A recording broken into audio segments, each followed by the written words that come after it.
Hey guys, Mr. Mulaney here with an Open God question video.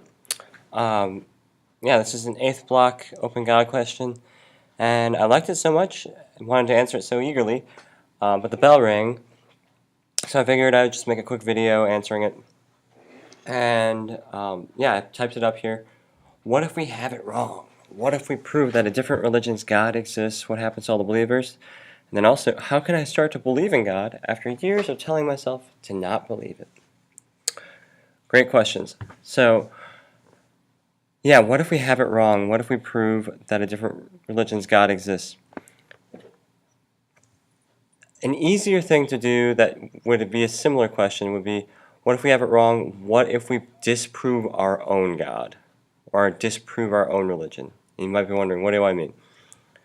The Catholic Church has this thing called a teaching on infallibility. So let me see if I can get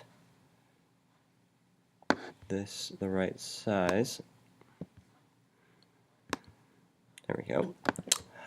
Infallibility means that the church teachings will never be wrong. So it's kind of like inerrancy, biblical inerrancy. This is infallibility, meaning that even into the future, the church won't be wrong when it comes to divine revelation. So it says, the supreme degree of participation in the authority of Christ is ensured by the charism or gift of infallibility.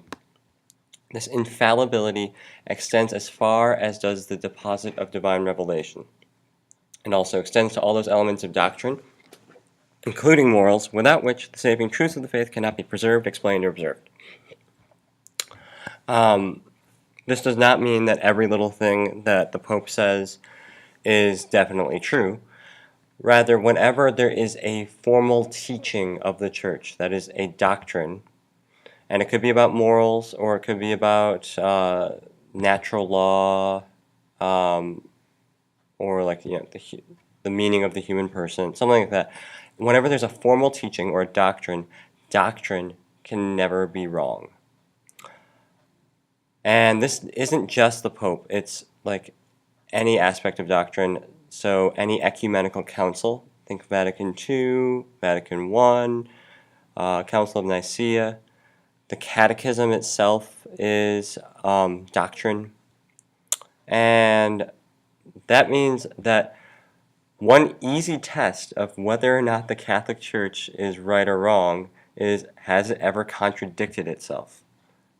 Because that would show, when it comes to doctrine, because that would show that the church isn't infallible. If the church says, when it comes to a doctrine, like, oh wait, you know what we taught earlier on this doctrine? We had it the wrong way. Opposite. We meant the opposite. Then that would show that it's not infallible. And that would show then that it doesn't have the authority of Christ in the way that it says it does. That would mean it was, it's not the religion that it claims to be. It would disprove itself, basically. It would show itself to be wrong. So let's say tomorrow Pope Francis gets up on the balcony of St. Peter's and he says, I formally define as a doctrine of the Catholic Church that Mary never assumed into heaven, that the assumption of Mary is incorrect. I have no idea why Pope Francis or any pope would ever do such a thing. In fact, I think it would be impossible, but let's say it happened. I would, as a Catholic school teacher, just drop what I'm doing. As soon as I confirm that this actually happened, my first response would probably be to freak out and probably just walk down to the Eastern Orthodox Church and sign up to become a member of the Orthodox Church. Because remember, the Orthodox Church teaches everything that the Catholic Church teaches, except that the Pope has special authority. So I would knock on the door and be like, hey, turns out you guys are right. The Pope just proved that he doesn't have a special authority because he contradicted a previous doctrine. So, yeah, I want to be Eastern Orthodox. if a big enough thing happened like that, that would be the response of every responsible Catholic, or the Catholic Church would come up with a way of like explaining what happens when a pope becomes heretical, which is another open question that still needs to be developed. But yeah, what if we have it wrong? Then if you believe that the truth is out there, you should probably leave this religion. I know I would. So let's say tomorrow we wake up and scientists discover the body of Jesus Christ. He never resurrected. It was a hoax all along, and like a written admission from the apostles that this is the body of Jesus Christ. Here's what we were trying to do by starting the Catholic Church. And it was just like a confession of why they lied to everyone. I would walk out of school, quit my job, and then walk down to the local Omaha Jewish synagogue and be like, hey, you guys were right. He wasn't the Christ. He wasn't the Messiah. Can I be Jewish? And so, yeah, it would, for disproving the Catholic Church, disprove the Catholic Church, just disprove that the Pope or the bishops have special authority, show a contradiction in teaching. To disprove all of Christianity, disprove the resurrection. But let's say now we wake up tomorrow and I don't know how we could prove a different religion's God exists. Let's say Mormonism, the Church of Jesus Christ of Latter-day Saints. Let's say, like, tomorrow, incredible archaeological evidence is dug up by archaeologists in America and Mexico, and it shows that the story of the Mormon scriptures is true, that Jesus Christ appeared in America, and that there was a lost tribe of Israel that came across the ocean and lived in America, and every detail of the Mormon scriptures, the Book of Mormon, is confirmed by all this new evidence. That would be difficult. Because, yeah, I don't know, I would be very troubled by that, and I would definitely look into it more. I might have to convert. Because to be a human is to seek after the truth. How do we tell if something's true? If it has good evidence behind it and good reasons for it. In terms of religions, Christianity is making some unique claims because they're saying Jesus Christ is God and he came to us in history and there is historical evidence for our beliefs. There's a historical event behind our beliefs, the resurrection.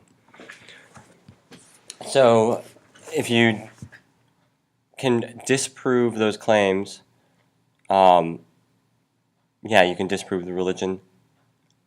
Other religions, some religions don't rely on historical proof or scientific proof. Like Buddhism, a lot of forms of Buddhism, it's not about, like, you can't prove reincarnation, or, the teachings of Buddhism are so spiritual and moral and philosophical that it doesn't matter what you believe about the afterlife. So yeah, if we prove that a different religion's God exists, if it's good proof, I would convert. What happens to all the believers?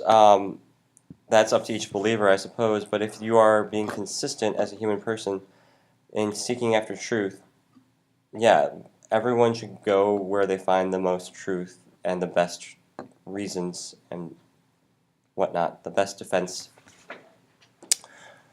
And that's why I became Catholic, right? So yeah. How can I start to believe in God after years of telling myself to not believe it? Yeah, this one's personally very relevant for me because I had this exact same problem. How can I start to believe in God after years of telling myself not to believe it? So first off, every doubt that you have, in terms of every question that you have, has an answer. Just know that is true and trust it, and then come up with every question you have, get an answer for it.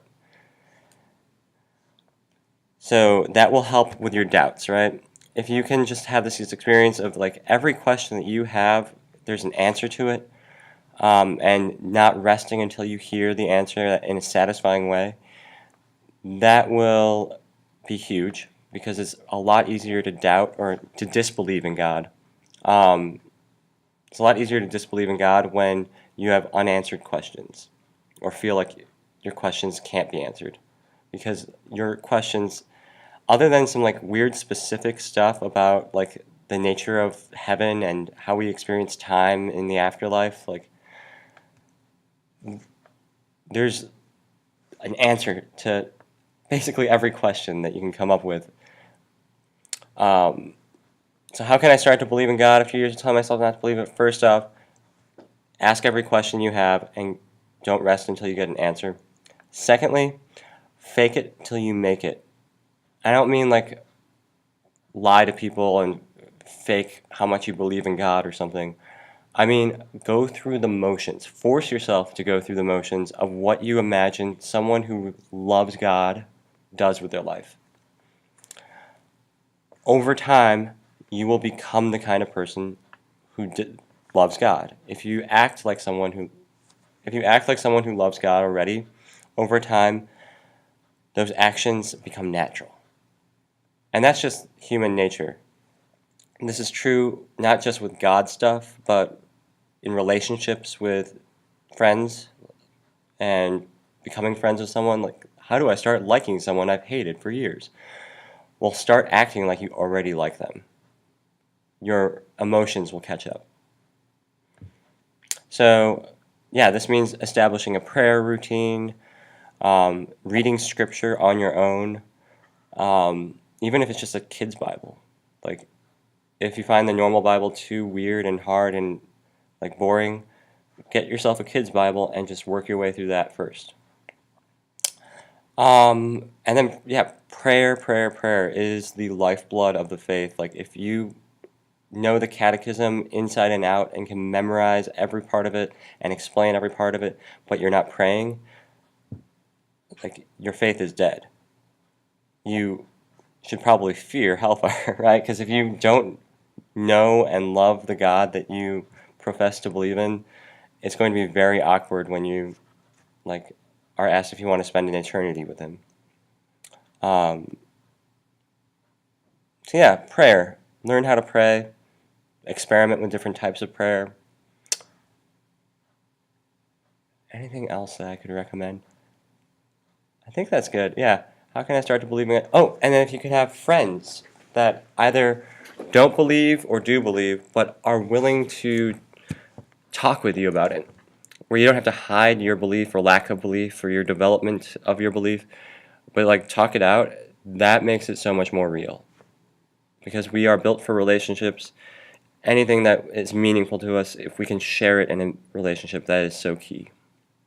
So yeah, find some friends that you can openly develop your belief in God around. Yeah, I really like these questions, by the way. So, hopefully that was helpful. Have a great weekend.